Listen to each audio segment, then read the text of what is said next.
Hello, everybody. Hey. How are you? How's it doing? Man, it's been a minute. It has been what I call a minute. No, life happens and gotta roll with the punches, right? Hopefully, you guys can hear me. Let me see. Yeah, I'm hoping y'all can hear me because I think my sound is good. Let me see something. Oh yeah. Okay.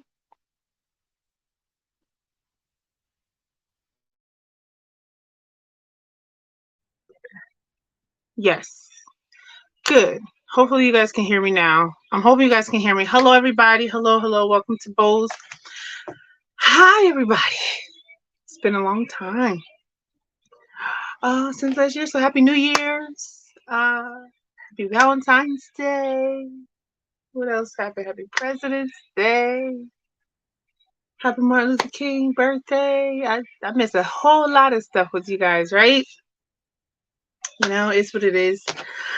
It's been a lot going on around here in these parts. So, thank you so much for tuning in. For all those who do tune in, and for all those who don't, please like and share. You guys know I'm coming to you by way of Facebook um, and YouTube as well. So my business page and my personal page, just let you know. That's which way I'm coming to you guys today. As usual, you guys know y'all know the skinny and all of the jazz. Thanks for just the support, the love, for watching, for spreading the love and the word out. I'm so excited. And thank you again. Been doing some revamping, changing around a few things, getting rid of some people, adding some people.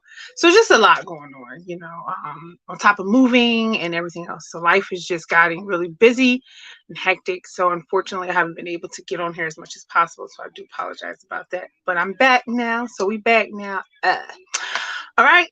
So welcome everyone to Bose. I'm Lady B. Hello.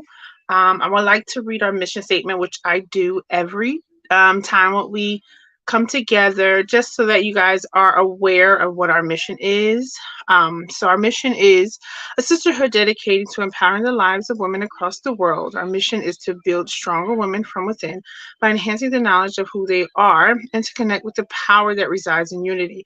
We will commit to withstanding all adversities with poise, beauty, and love, forever showing I'm sorry, with poise, beauty, and love that's forever showing the essence of a woman's touch through prayer and fasting, to never giving up, to never devaluing ourselves, but we'll vow to be strong and knowing that together we make the strongest bow.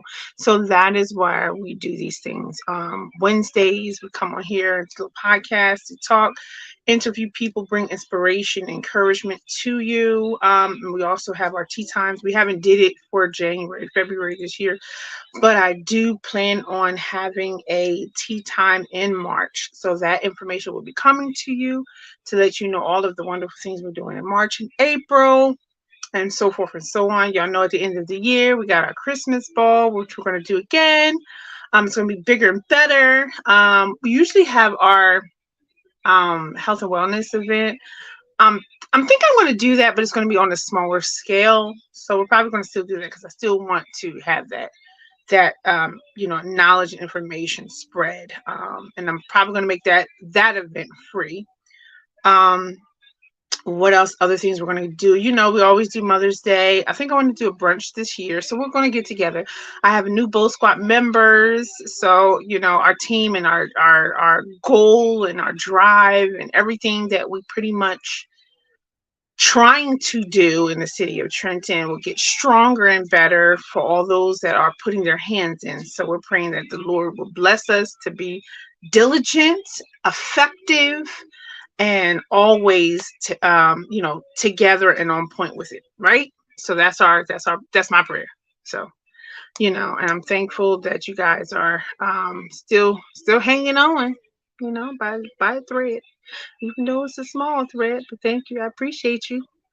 So tonight we're supposed to be interviewing Mr. Boone on his new book, but if I can't get him on in the next probably 15 minutes, then we're gonna have to come back to you next week because I don't want to take up any of your time. I don't want to waste your time. The next, probably. Turn this down. I don't want to take up your guys' time, and I don't want to, you know, I want you guys to get the full Monty. You know what I mean? So, he does have a new book out called Another Me and Me. The book is about the author. So you guys got to get this book. I don't want to talk too much about it right now while he's not on. But here's his book. He wrote this book all by himself.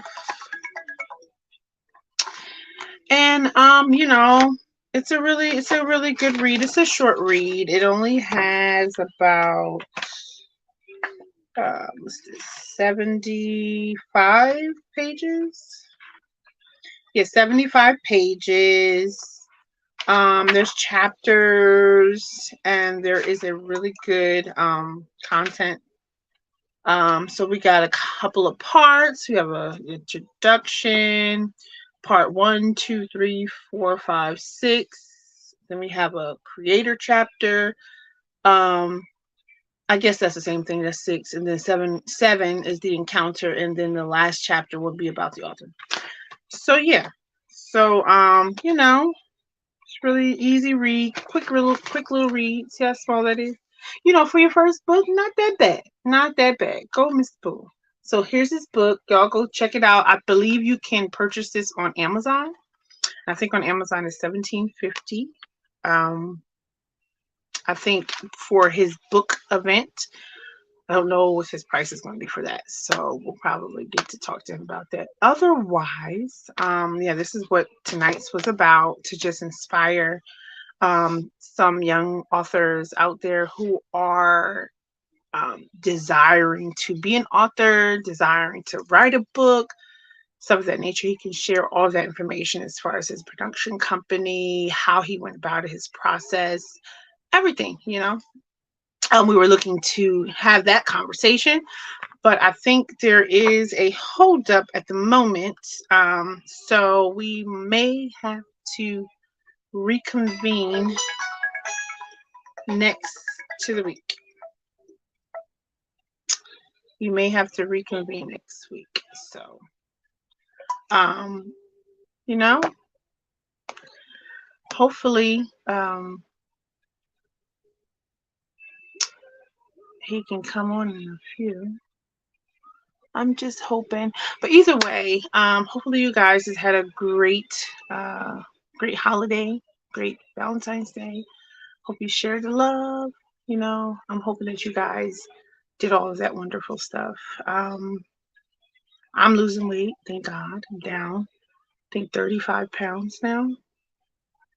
I'm telling you. And I ain't been to near bit of gym. I ain't lying. I've been taking my apple cider vinegar gummies, doing keto and intermittent fasting. That's it. So, I mean, down. Like, the chin gone. The second chin gone. So, yeah. So, I'm excited about that. So, yeah. All right. So, we're going to take a break, and hopefully, in the next few minutes, we can get him back on. So, you guys stay tuned, okay? All right. Chat with you later.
Can you hear me? Hello? Hello, hey. Hey, can you hear me? I can hear you loud and clear now. Oh, good. All right. Good, good, good. Why do I feel like we're so far away? Hold on 1 second. I need to fix this real quick.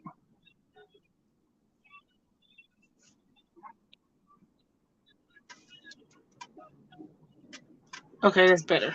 All right, cool. Better, better. Can you hear me? Yes, I can. Oh, good. I can hear you great. This is wonderful.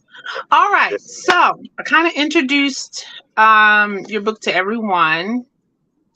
Um, so we don't have much time on here, so we're gonna try to keep this short and sweet. But Mm-hmm. I want you just to introduce your book and and just talk about the inspiration for writing this book. Well, this first of all, this book is really a journal of sorts. Kind of like depicting my journey I had to go on myself. If you know, like in each chapter, I don't call it a chapter. I call it a part of the journey. I always refer to the journey because I think personally, I think all of us are in the portion of our lives where we're trying to define who we are, understand who we are. Life happens, things happen, and a lot of times when those things happen, it kind of like shapes how we see ourselves at times. Keep my hat off. We got my hat on. We kind of it kind of shapes how we see ourselves at times, how we view ourselves, and I think personally, um, what really inspired me is the fact of me having to rediscover me, and a lot of the chapters, if not all the chapters, really are portions of the journey that I had to go through to come to where I am right now. And I just felt like I just felt led to to be a guide because sometimes we go through life. There's no real handbook of how to go through certain things, and sometimes we can feel like we're Yeah. alone. So you feel like, yo, I'm by myself. Like, why am I going through this? Why? And just a sign of being someone saying like, I was where you were, and Right. this is the roadmap that I had to follow to get myself out of it. Right. And if it worked for me, it can work for you too as well. So Right. just understanding that concept and stressing that and hoping that it will help someone the way the journey helped me. Well, that's wonderful. So I want to know.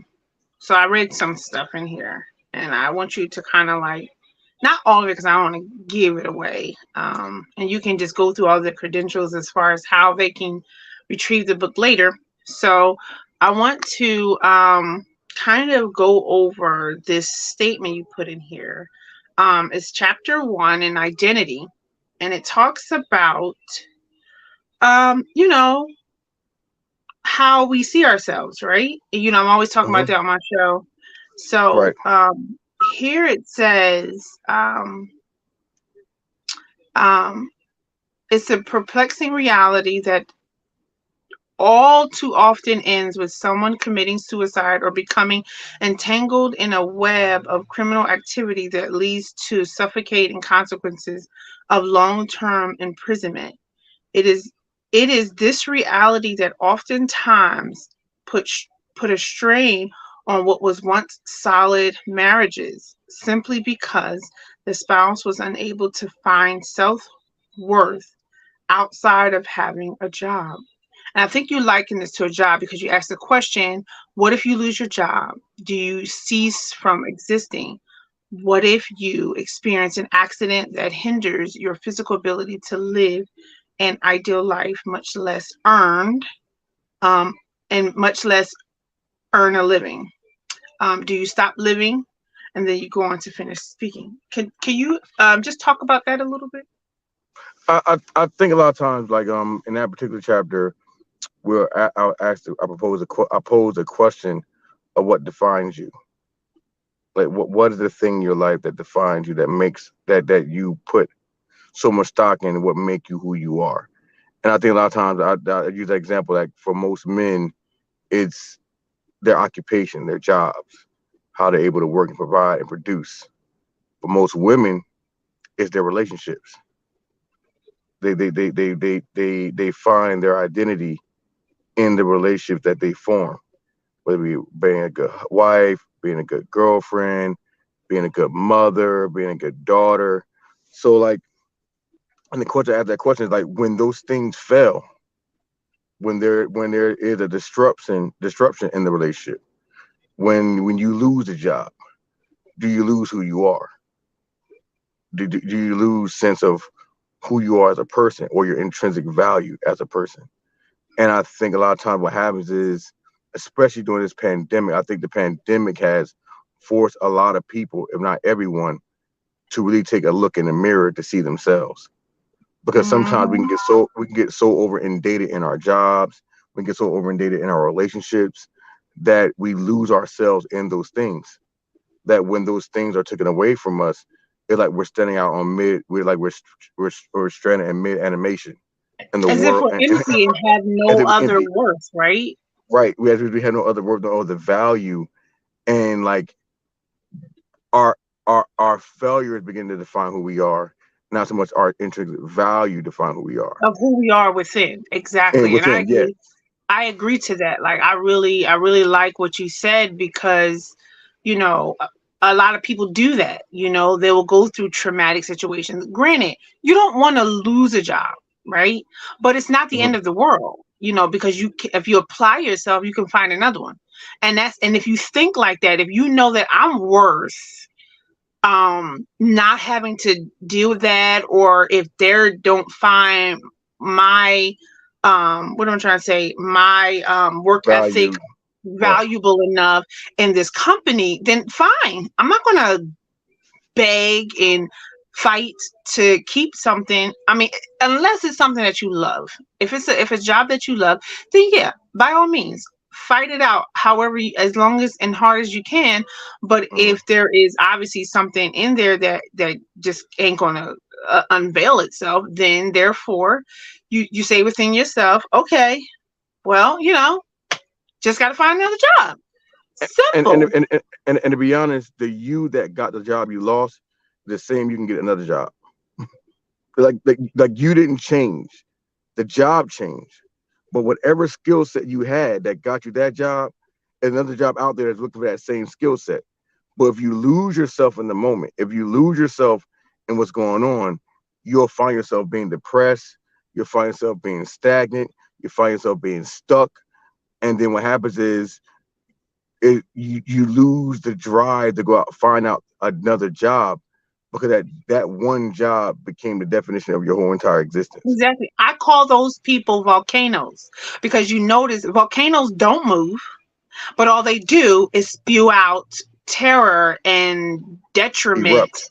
and erupt. Sorry. Yes, all they do is erupt violence and hurt and pain and terror and tear up cities and stuff like that. And they don't even move. They just stay in one spot and just erupt and tear up stuff. And that's what I call those Right. kind of people. Those kind of people are volcanoes because there's no reason why something as the job that there's so many of can cause that much eruption in your life. You know what I'm saying? I can see if it was wrong. Like, I went through this experience and it was hard and it was difficult because, I was wronged. And it's different in a lot of case by case situations. But at the end of the day, you have to see your value to say, well, is there loss? Is there loss? Because I know who I am. I know my value. I know my worth. I know what I applied to the job. I know how I gave myself to this job. So, and if they don't see the value in me as a teacher or whatever, then bye. Bye, Felicia. You know what I'm saying? Yeah, yeah. And people don't understand is like when God created you, He created you as an answer to somebody else's question. And That's and good. if you get And if you get caught up in the fact that you were an answer to their question, you'll lose out on the purpose that you were purpose to answer someone's question. Like Right. someone needs what God created you with. Yeah, And that's if good. and and if you don't, if you allow trauma, I got a chapter called "When Trauma Defines You." When you allow trauma um to begin to dictate your identity, you'll eventually become the pain that you experience. Yeah. And once you become that pain, then you never experience healing, you never experience the wholeness, you never experience what God created you to be. Yeah, So that's I so definitely true.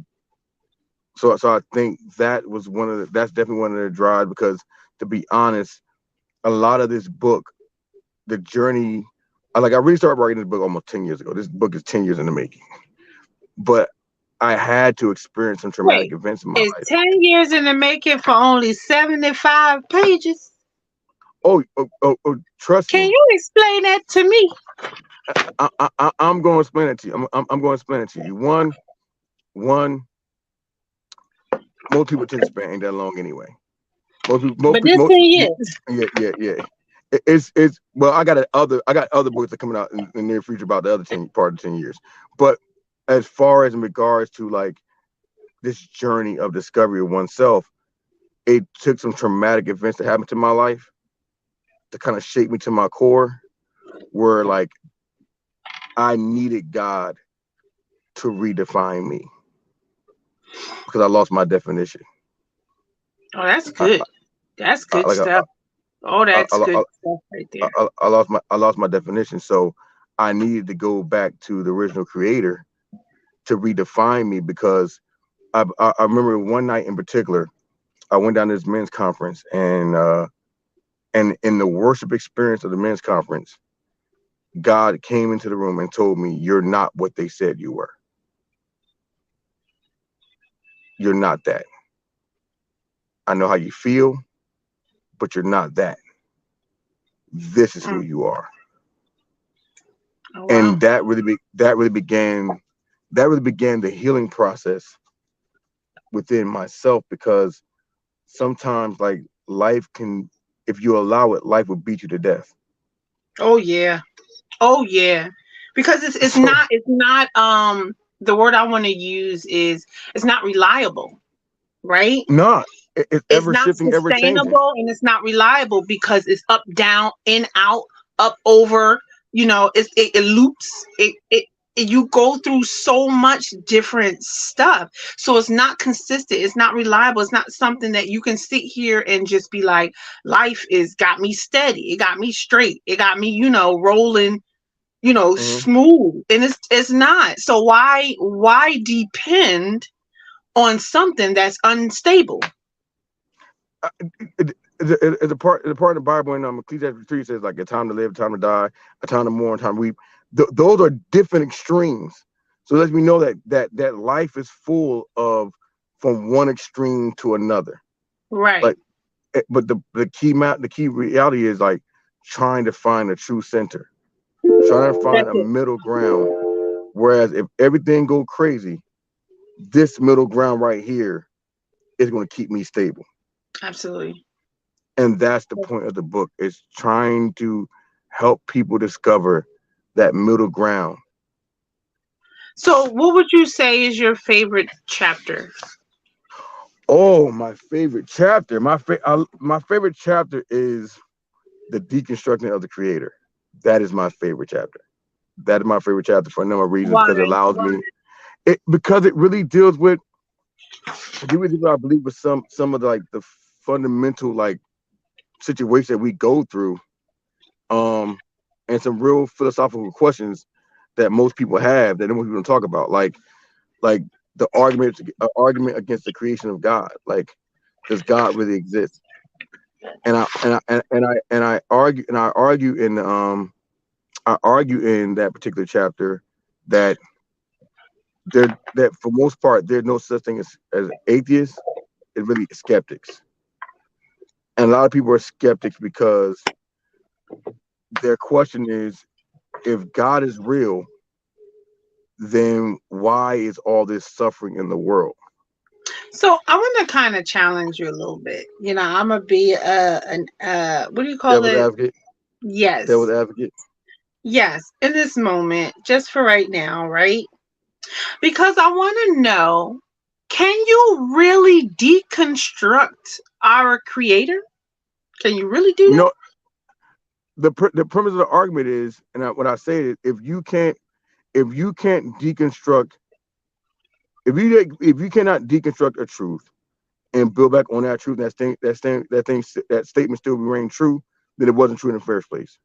If I can't break down my relationship with God and my belief in this, if I can't break down my belief in the existence of a God, of there being God, then one, I was poorly taught. That's one. I can't defend my faith. And secondly, then I had to question whether I really believed what I said I believed. And to be honest, for me, my deconstruction of my idea of God came through my trauma, because up to that point, my I realized that my relationship with God was mainly based off of religious behavior and not a relational experience. So I had to learn. I learned that God can take my rawest feelings, my rawest emotions, and He's not threatened by it. So it's not really deconstructing the creator; it's more or less the process It's the more or less describing the process, and like and of what also he in the book creates or how of he what we goes create, about creating it, right? he goes about creating, and also understanding that a lot of the things that go on in this world is a part of is the blessing and curse of God's greatest gift to mankind. And God's greatest gift to mankind is free will. Your ability to choose is God's greatest gift.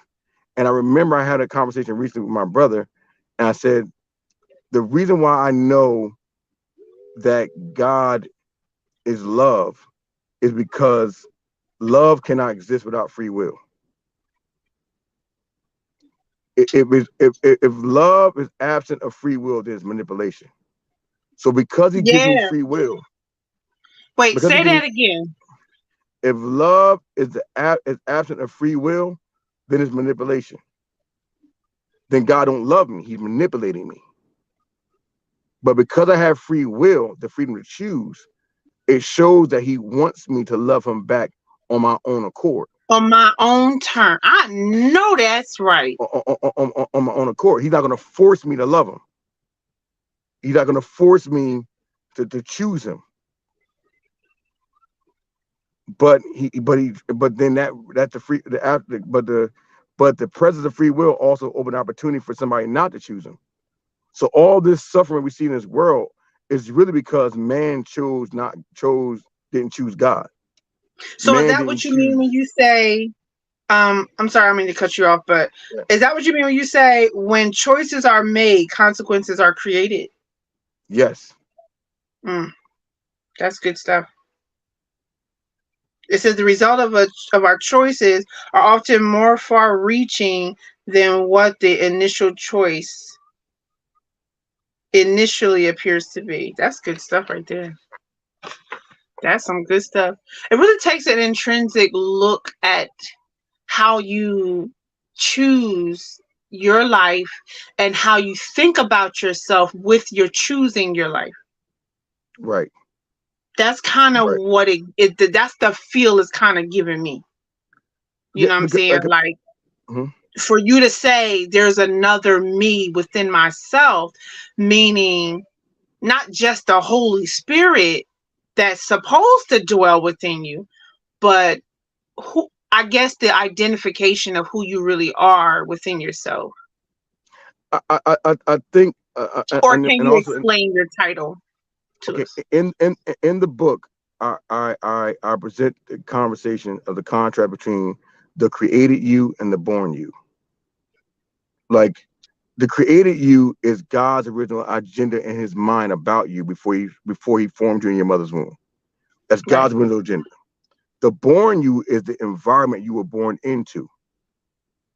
And a lot of us are shaped and molded by the environment that we were born into, defer from the original God's original idea when he thought of you.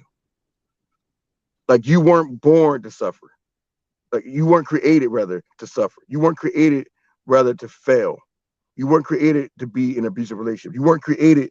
That wasn't God's original intent when he created you. But because you were born into but because you were born into an environment that produces those things, Right. that brings about those things, you begin to live that reality. Yeah. And God's whole agenda in life is to get you back to his original intent of what Yeah. you thought of what he thought of you. Like I That's said in good stuff. Jeremiah, like I know my thoughts towards you, thought it's good, not evil, to bring you to expected end. That means I have expectation on your life Mm-hmm. that's So in greater your than what you're living. experience, right.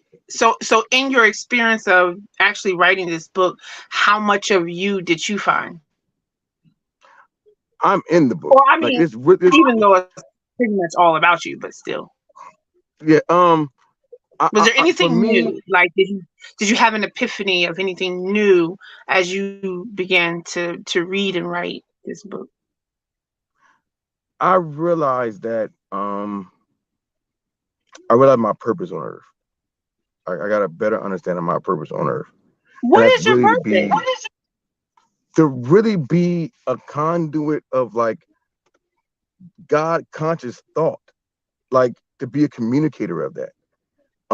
And not only be a communicator of that, but it really challenged me in my own personal life and still challenges me every day to how to make that, how to allow the other me in me become more prominent than the me I've shown in times past.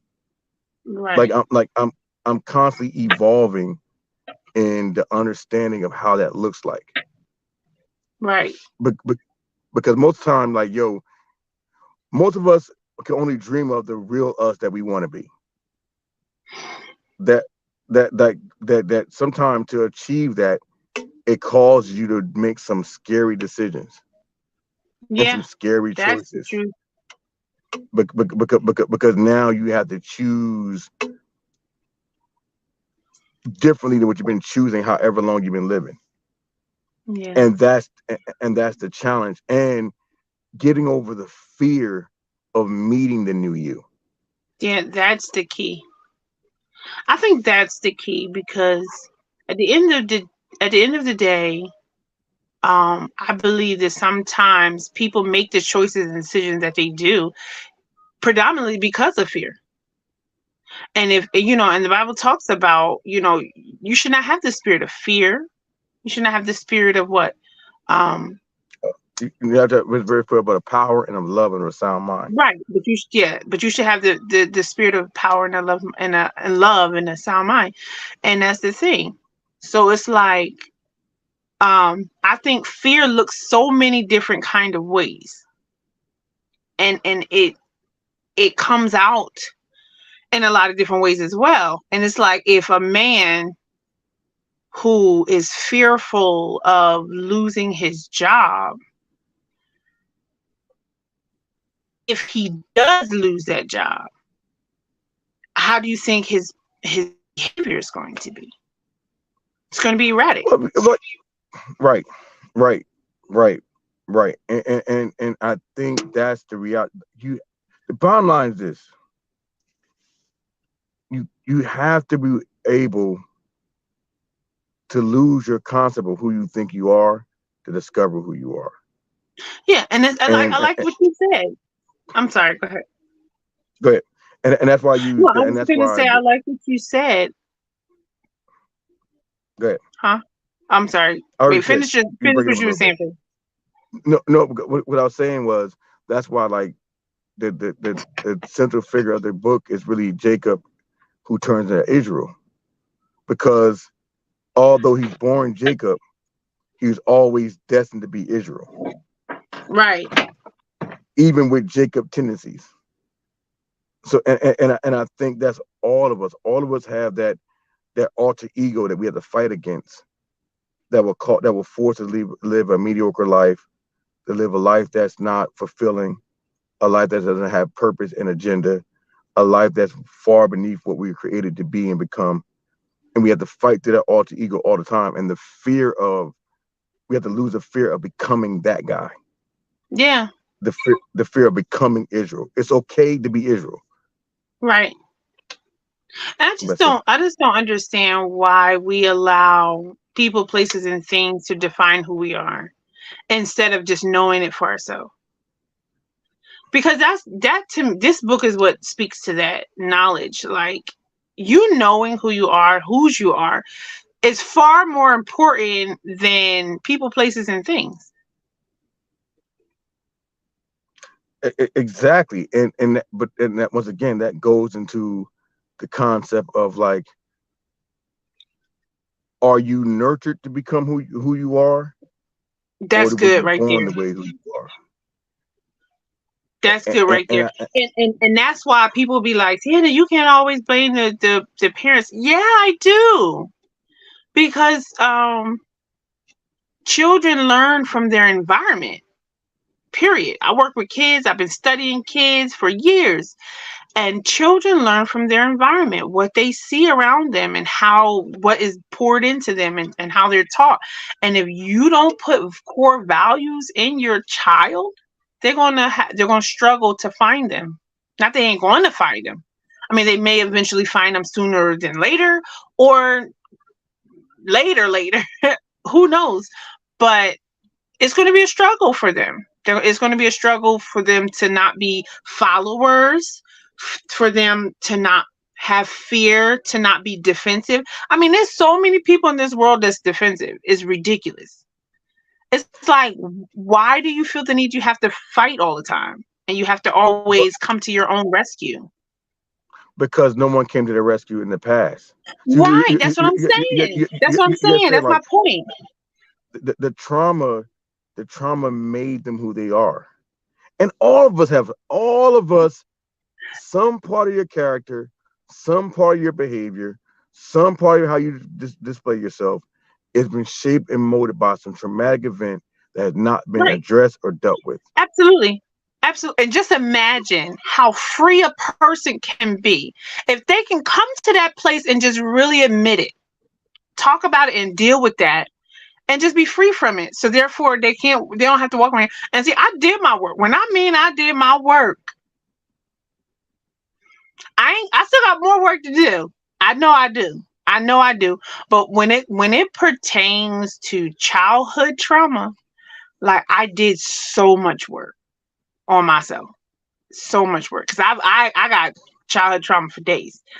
But at the end of the day, like, my focus was being free, and not growing up resentful, angry, bitter, defensive, sad, depressed, um, all those other kind of feelings that you can possibly have. And Mhm. that's what it takes. It's going to have to take you to, because my thing is this: if your parents is not going to do it, then you're going to have to. And at the end of the day, you're going to have to make the choice to see the other you within yourself, or keep living the way you living and see how well that gets you. And to be honest, and the purpose of the book really is really to be somewhat of a form of a support system on that Right. journey. I like that. Because to be honest, like I said before, a lot of us who struggle with identity within, most probably struggle silently.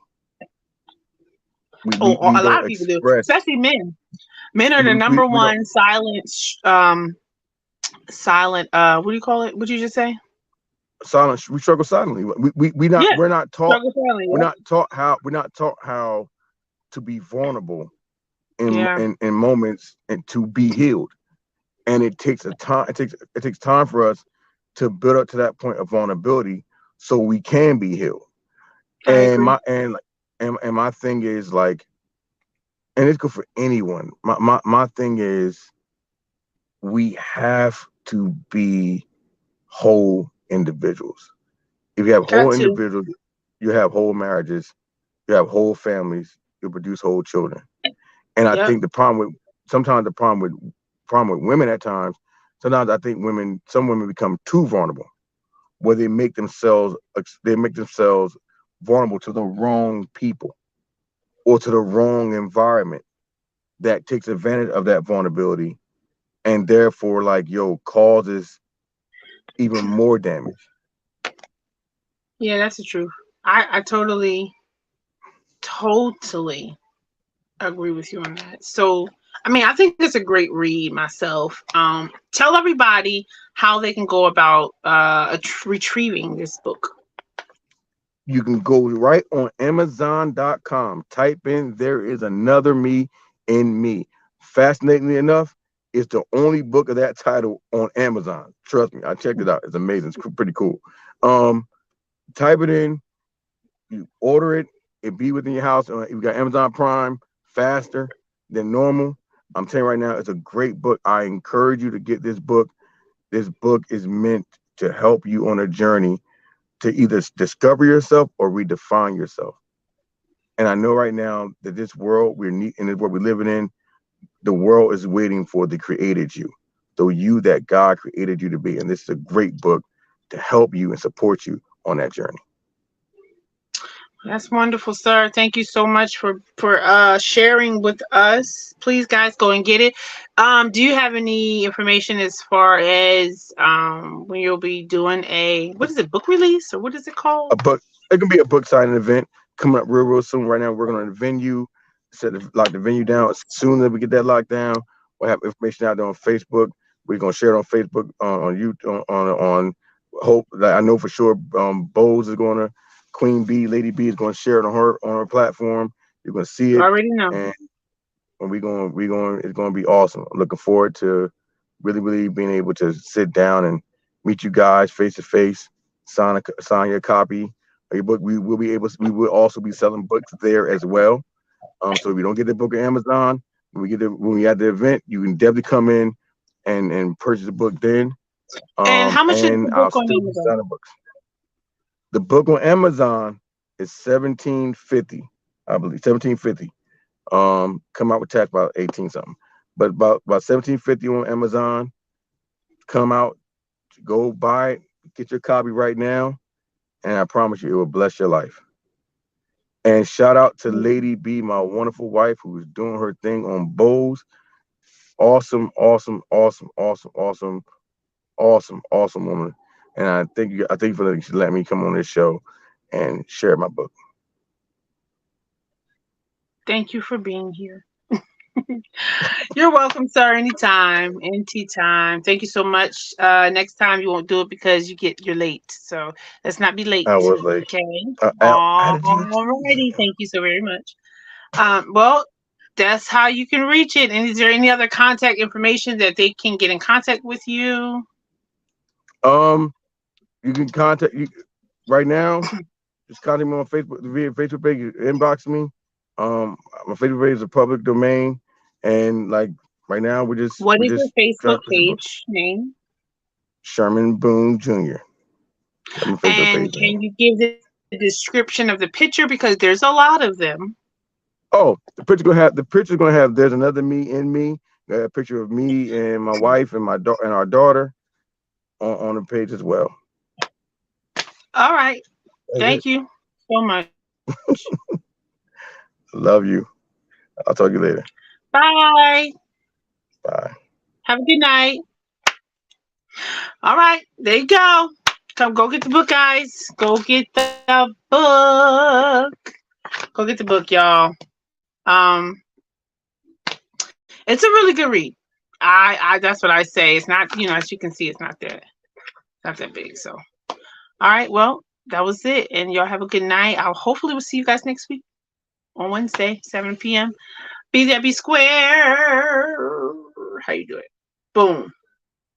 All right. I'm Lady B. I love you guys, and I mean it. Have a wonderful night, and please always and forever stay safe. Good night.